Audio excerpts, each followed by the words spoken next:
Hello, people on the internet, and welcome back to Legacies Talk, I guess.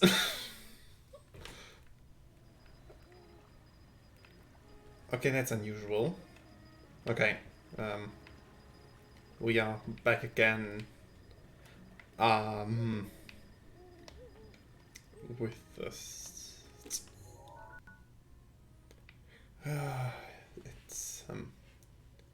I just watched the latest episode of Legacies, and you know, the only thing I can say about it.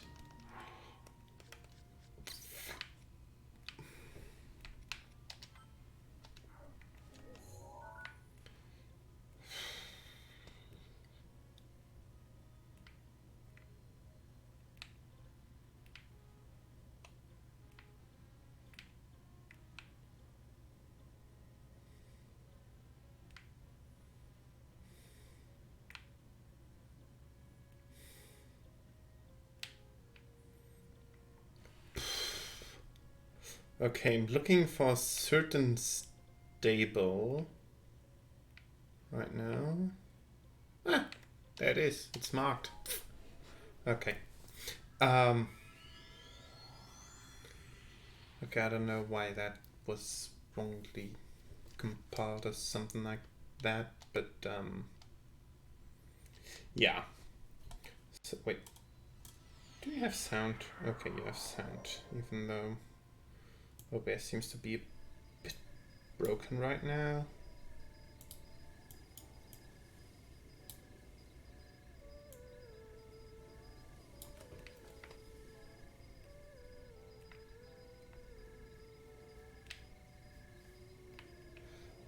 Why? Why is the song of Ipona here?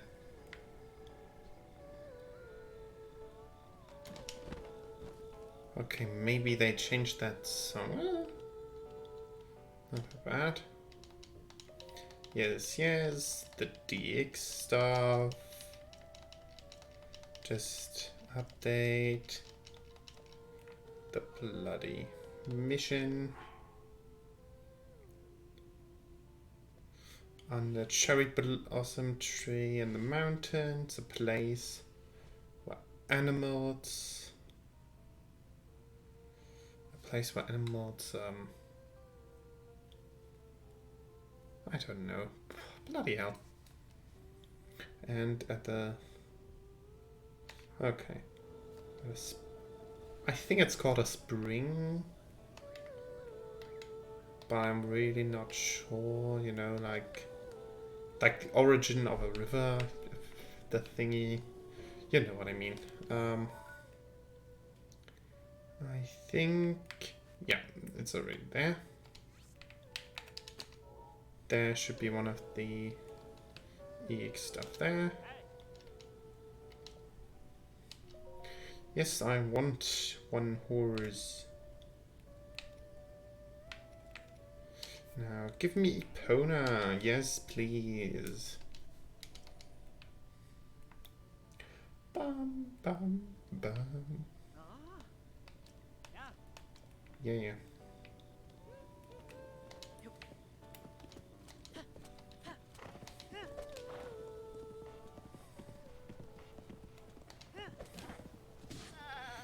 Okay, so yeah, I watched the latest episode.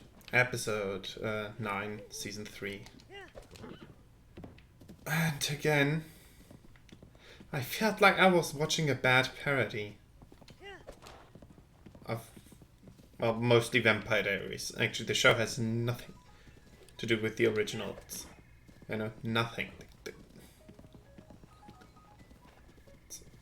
And I mean, except for Mystic Falls, the things the show has in common with Vampire Diaries,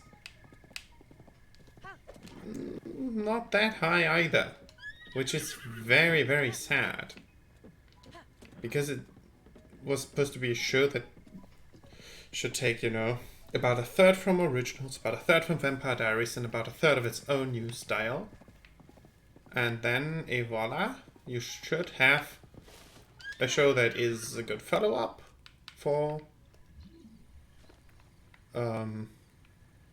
the two shows.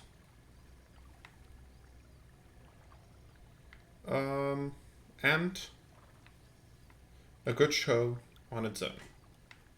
You know? About these three things are probably the cornerstones.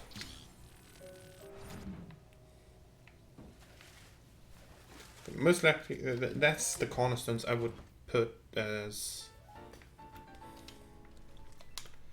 These are the cornerstones I put in on, you know, on voting, on rating, that's the word, on rating the show. So, like, yeah, well, it has basically nothing from the originals. So, for that, let's be kind and say it has 3 points. Because, you know, they still have Hope's actress, and the character continuity is actually way better than in most of the shows. So, that's that. So, like, yeah, 3 points. But, just because the character's continuity doesn't mean it's in the show is interesting or anything like that, you know?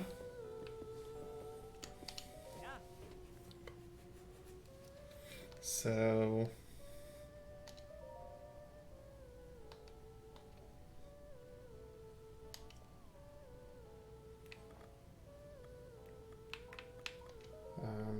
okay. Yes. Yes, please.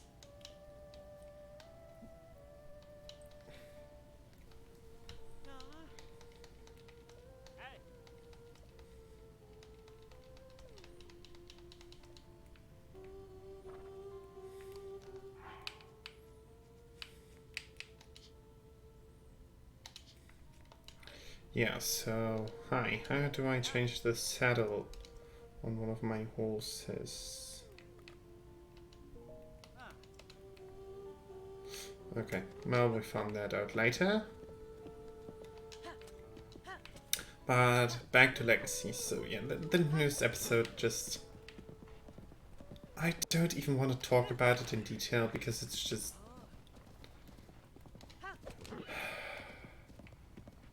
just feels too much like a parody.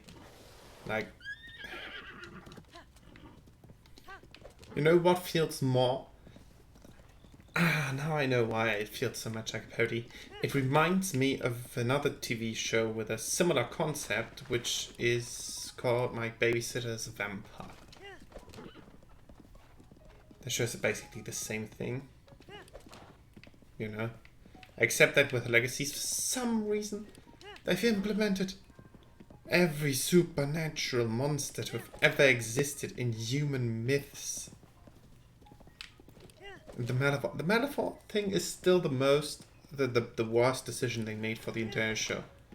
The rest of the show automatically would work better if they've gotten rid of Malivore after the first season. I mean, they shouldn't have even started with Malivore because it's just a really bad concept that ruins the entire continuity of the both shows that came before, unironically, which is very stupid. And I thought that this was a lesson that people learned after, you know, episode 8. That just, you know... That was bad continuity-wise. There's a shrine nearby. Yes, you are supposed to turn around. Thank you.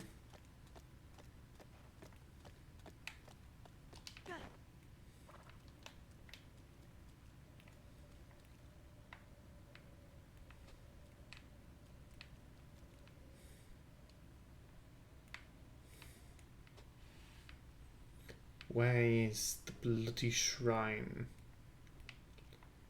Like...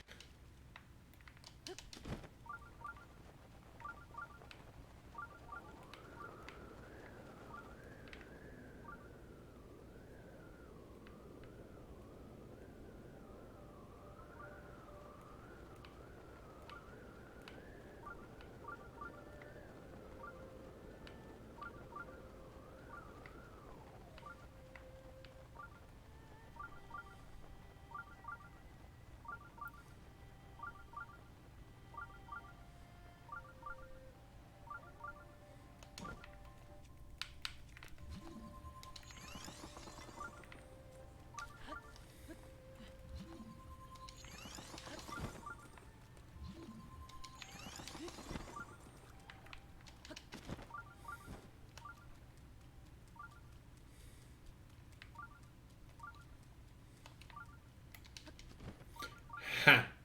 There it is. Ja, Naga Shrine. Okay.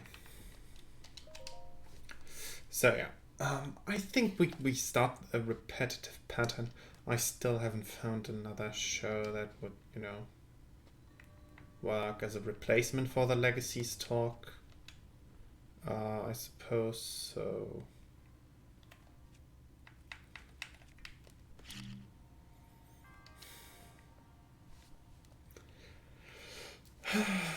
Yeah.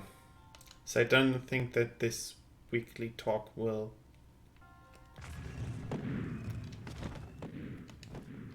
This weekly talk will work. So... I mean, I kinda like that finally Leo Howard's character actually does something. You know, that's like...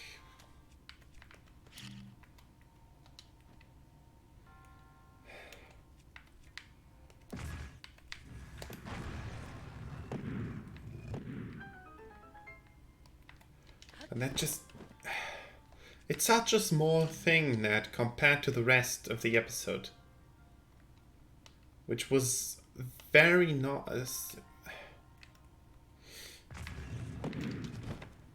Which was very, very much not what it was, you know, what it could have been.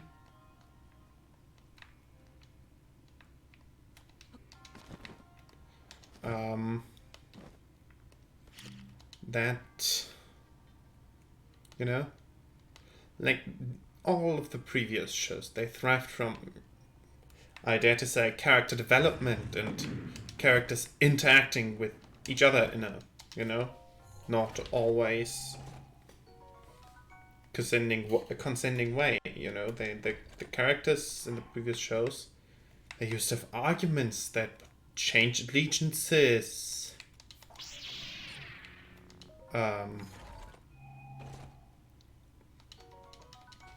You know, like causing the protagonists to join Klaus, and then, you know, the allegiances were always shifting, and that was majorly what kept it interesting. And also the characters, obviously, but, you know. But with this show,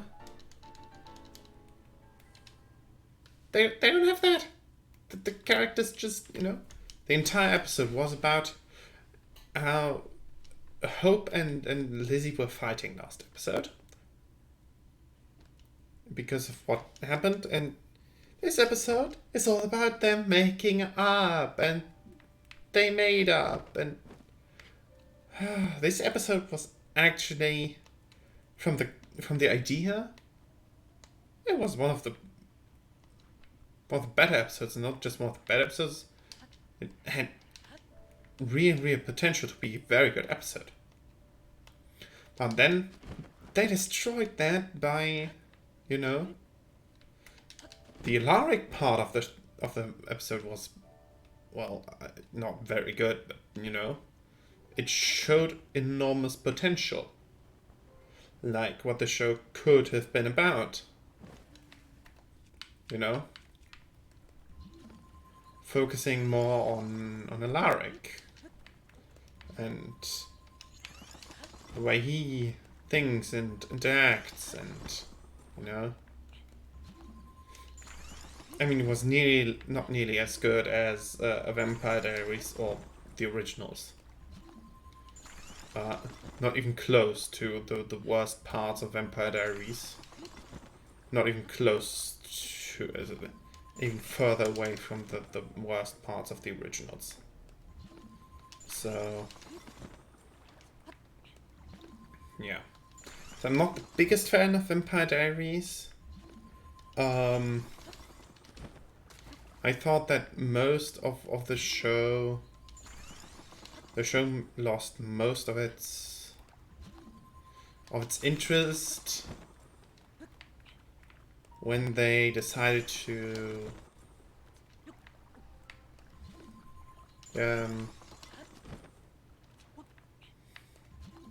I think when they decided to send the 5th season. That was probably when I started to, you know, when they started to lose me on Vampire Diaries. Because, well, the originals was just more interesting, you know? Especially character-wise. And continuity-wise, and world-building-wise, and etc., etc. Because the characters had more potential. From my point of view, I think they had already significantly used up the potential of Elena, and I can't even remember the names of the other characters. Bloody hell. You know, and then making Silas come back and Stefan and stuff like this.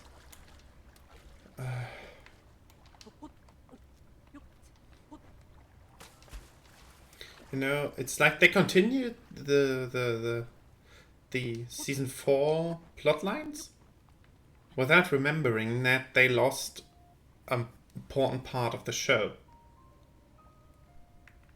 Like half the main cast, because, well, they were working on a new show. So,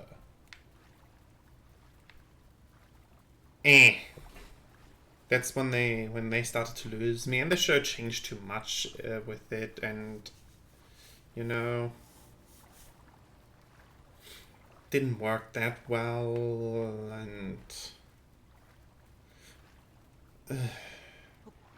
yeah. But it was still an interesting show for most of the people, you know? It could entertain most of the people just because they had found these characters to be interesting, and they could identify with them way more and on a way deeper level, and etc., etc. You know, you get the general idea. But I always just was way more interested in the originals.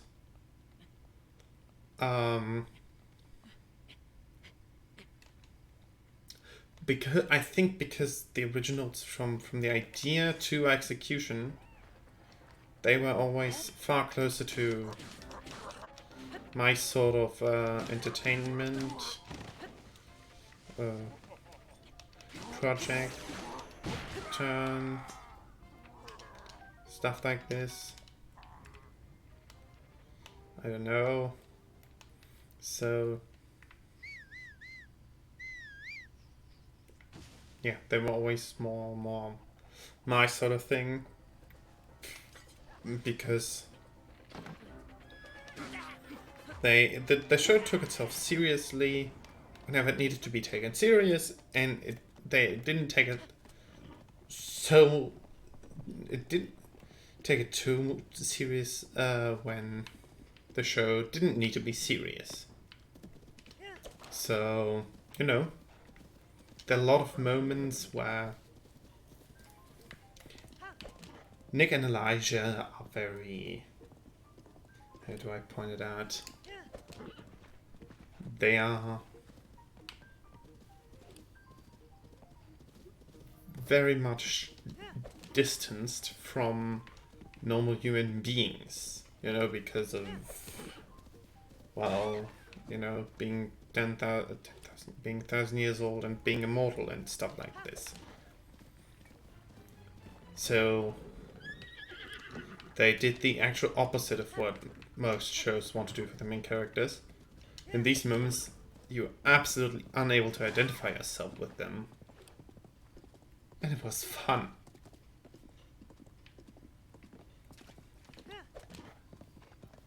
You know?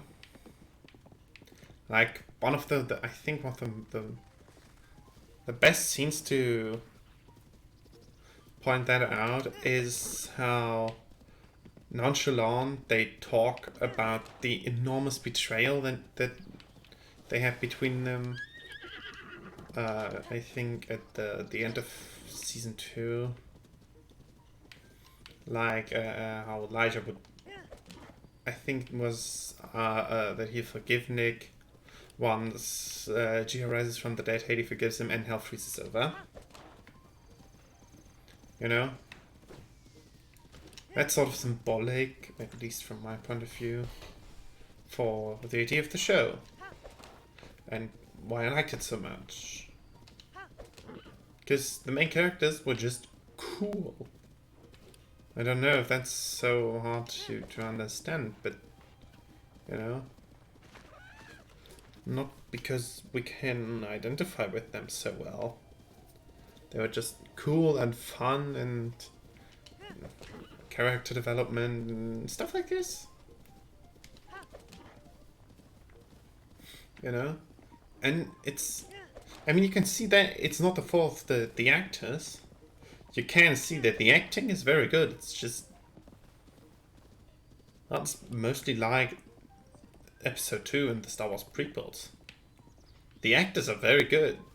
Very good is... You know? In the realms of the show, obviously.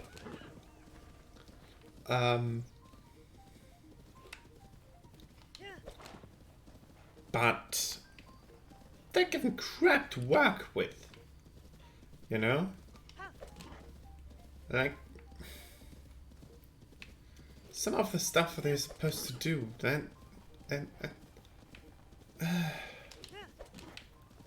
no, I feel like I'm watching a supernatural, teeny, like, I think I'm watching a Nickelodeon kids show, or a more grown-up Nickelodeon show. You know, one for, like, more like teenagers, and not just also including preteens. It feels like a more grown-up Nickelodeon show. Not like the originals and Vampire Diaries.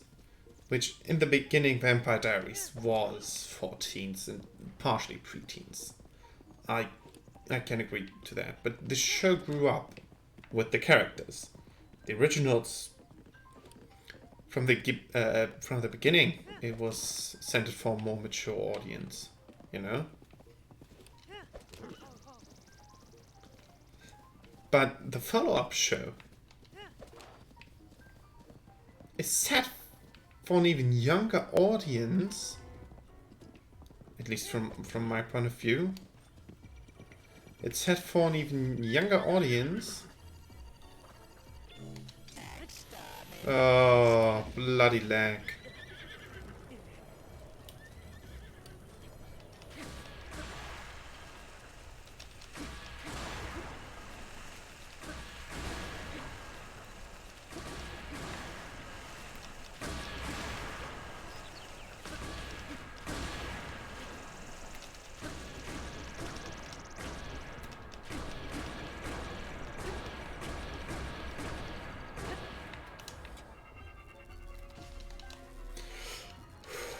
Yeah, where was I?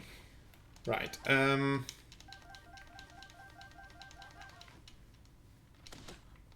ouch.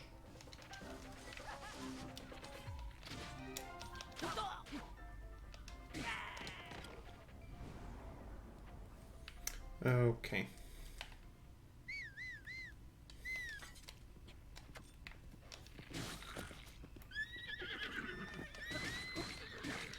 Sorry, horsey.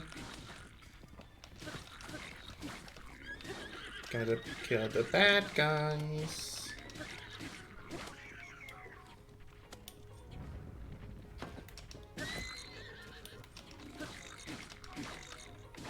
Again, I'm terribly sorry, horses.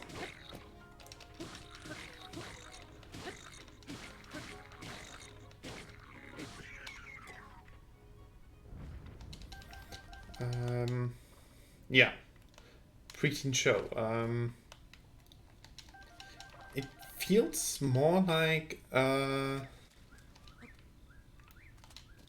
it's like Pokemon, you know? Pokemon has a very large audience of people. It's not only like Pokemon, it's also like Star Wars and a lot of things. So it's like a lot of shows and... what? Oh yeah, right, then I know what that is. That focused, it's like Hobbit and Lord of the Rings. It's even easier. So the original audience that watched The Vampire Diaries first season when it aired, yeah, that was, I think, 12 years ago. 12 years ago? I think 12 years ago.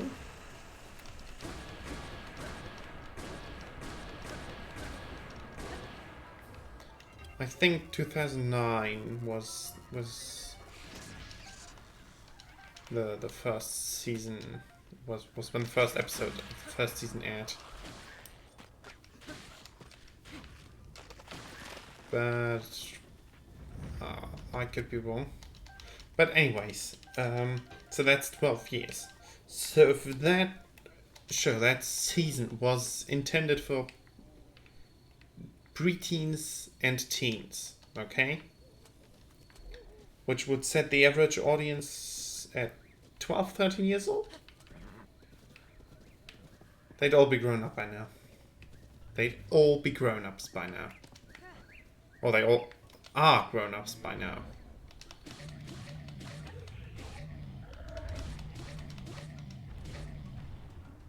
So...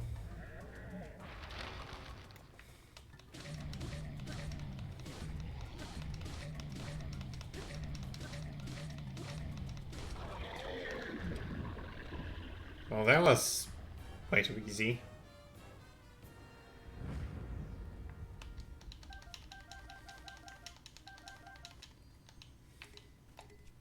A king's bow. Right. Go away.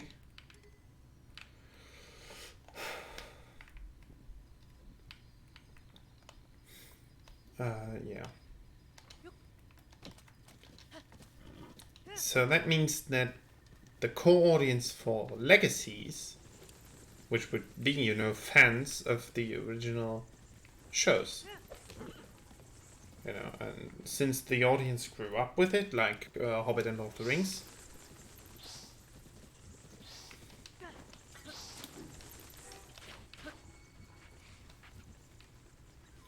that would set the core audience at an average age of 24.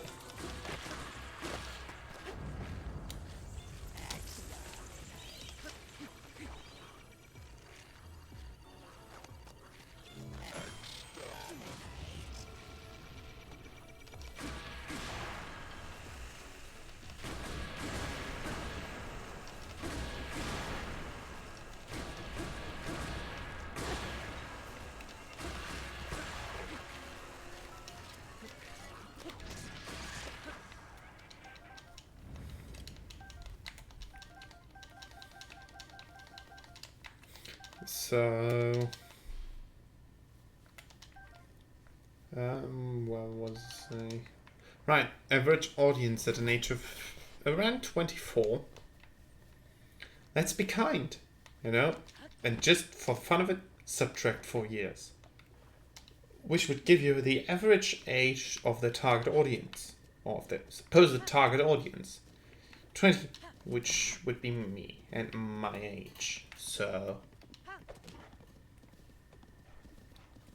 not feeling it. That's like, you know, having The Hobbit and then having Lord of the Rings. You know, Hobbit being a children's fairy tale, and Lord of the Rings being a follow-up to that small fairy tale, being more of an epic fantasy.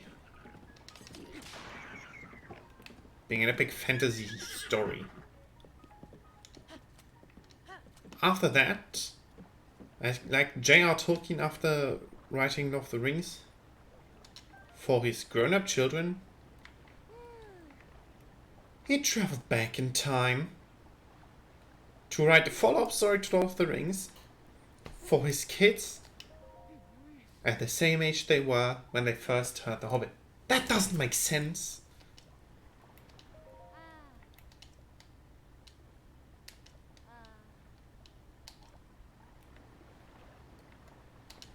That doesn't make sense. That doesn't work. To cite Han Solo, that's not how the Force works. And it's not that hard, you know? If your target audience grows up, it's like Pokemon, take a hint. If your target audience grows up, I mean, they aren't doing the nostalgia content for the people that, you know, that are my age, that didn't grow up with Gen 1. They make that content for the Gen 1 people. But surprise people, the people that play Gen 1 on release are like 30 now. Or at least significantly older than 20, at least mid-20s. The people that grew up with Gen 1 and 2, with the early Pokemon games. The people that are doing all this nostalgia crap for. But they're doing this nostalgia crap for all these people, but then forget to, but then also simultaneously address today's kids. You can't do both. You can't address nostalgia and still make a kid's story. These things contradict each other very much. Unless you're doing something like Star Wars, where people that used to watch 4, 5, and 6 as kids take their kids to the movies, you know? Once episode 1, 2, 3 came out. You know? Sadly, my parents and my family was sort of like a 10-year disadvantage with that, because, you know, actually not my actually my parents would fit the exact crowd. It's just that my sister and I were born a bit late for that, so, you know, I was 4 when episode 3 hit the cinema, so yeah, so Force Awakens was my first Star Wars cinema experience. Yet the idea still worked, you know. My father was as a kid, he was a big Star Wars fan, he still is, but not as much as I am, for that matter. He still doesn't want to watch the Clone Wars, but that, you know, he hates animated shows for some reason. I have no idea. I try to convince him a lot, but eh. But yeah, so today's episode made a lot of, you know, it just reminds me sort of that Pokemon thing, where they want to hit you so hard with nostalgia, but make content that is, it's obviously not made for you, for which you are certainly not the target audience. They make they make like this nostalgia, like, you know, remember this house? That's where Damon and Elena live.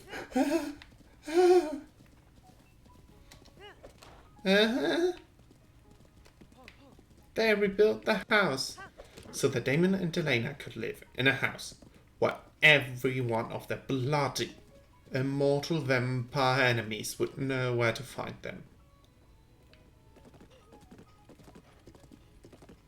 I just can't. Who thought that was a good idea? You know, especially if they're supposed to have kids. Like, just, you know, if you want to do the joke and bring back the house, why don't just do it with Jeremy? Who we've seen previously on the show.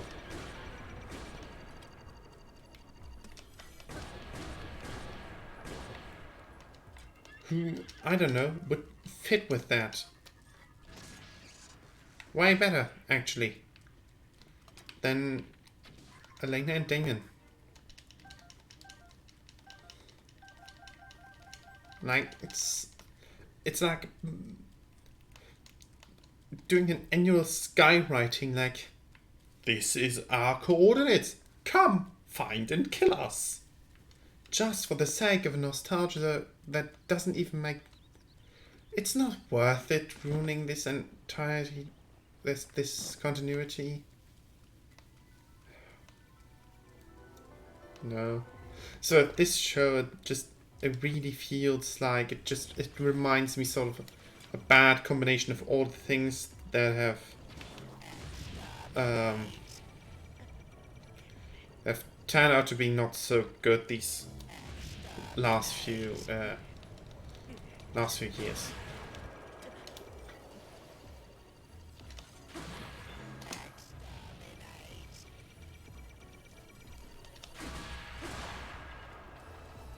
You know, sort of like it's just a bad mix of all of it. You know, like it takes the bad things from Pokemon, the bad things from the Star Wars sequels, which honestly are a lot of things. But just, you know, let's contemplate on that. And it's like they totally missed what the other two shows is about, which is very interesting.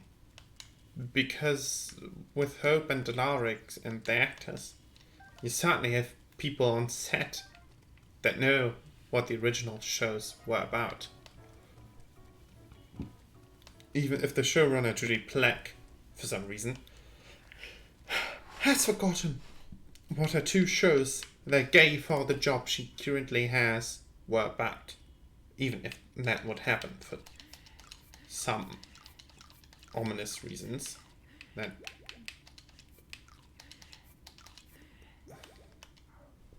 You know? Even if that was the case.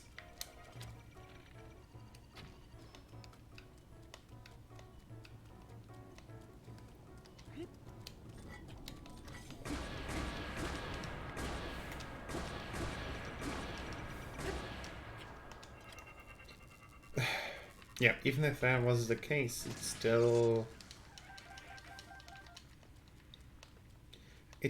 wouldn't explain why the show is so bad. So bad these days.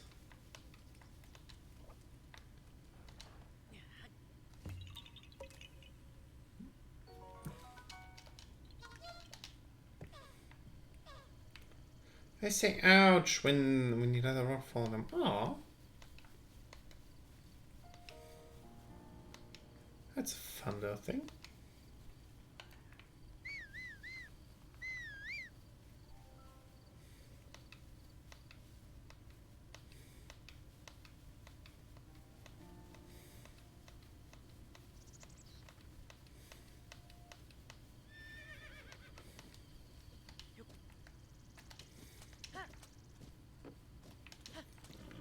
So yeah, I think that's it what I want to say about today's episode.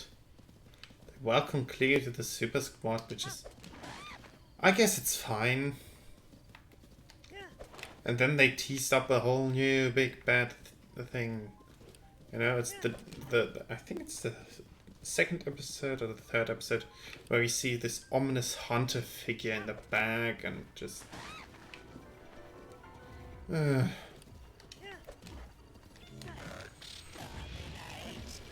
Ouch. You're a bad, bad Dalek.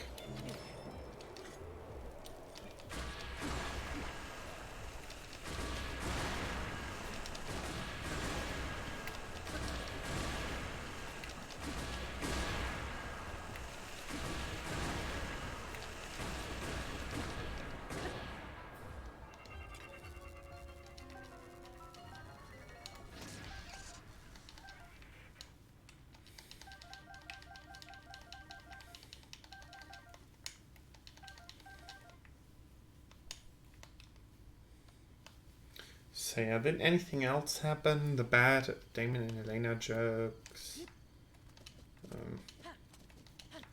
You know? Yeah, as I've said, they finally did something with Leo Howard's character, even if the execution was astonishingly horrible. And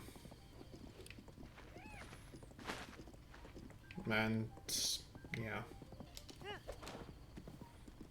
Yeah, I think we've gone through everything. Like I said, Lizzie and Hope, they make up.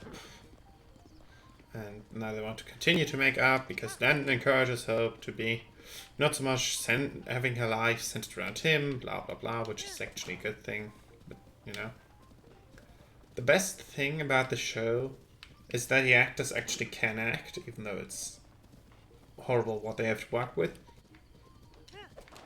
And Arya Shagashemi just being comic relief.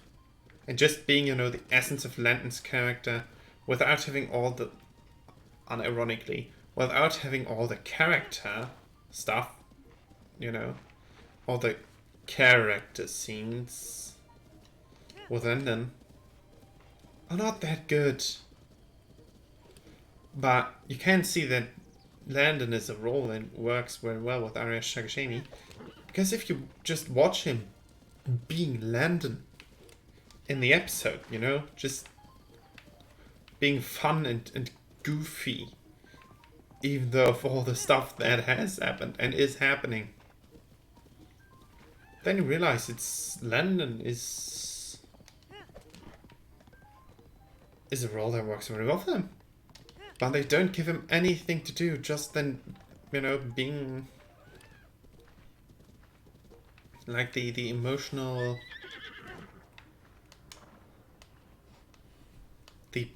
anchor for Hope's character, which doesn't work, by the way.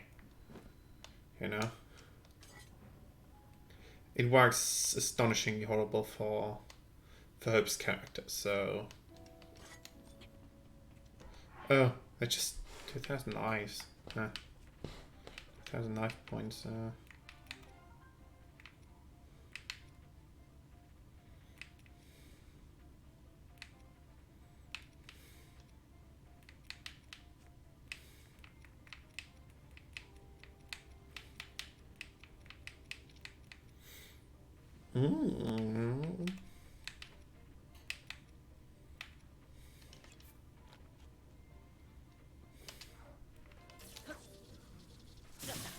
Ouch.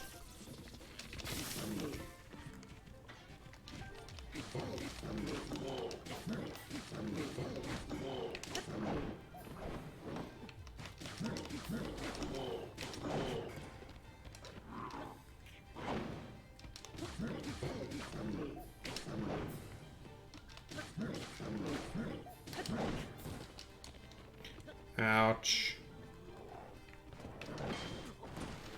I jumped to the side. Ugh.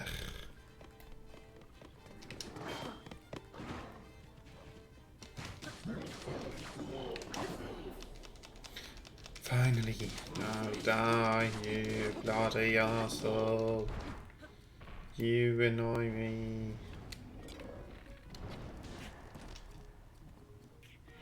What the hell did I do now?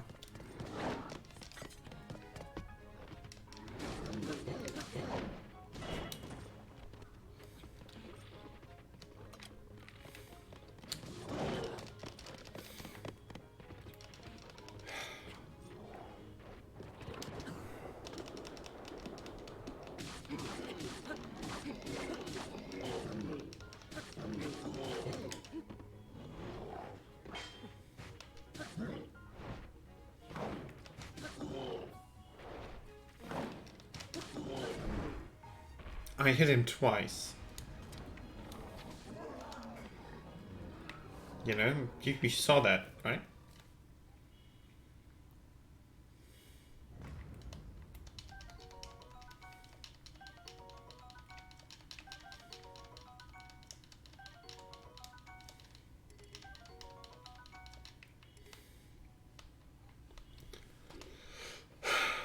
Okay. Now that we've killed this guy, I think I should go back to this tower, and I think that's it for this Legacies talk.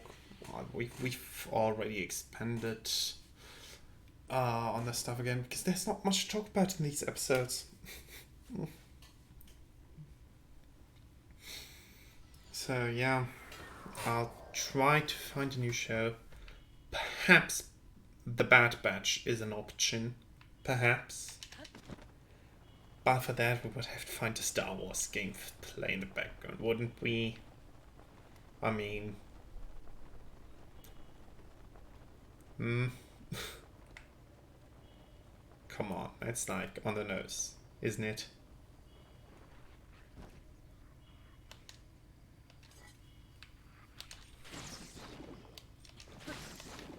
Yeah, so maybe Bad Batch is an option.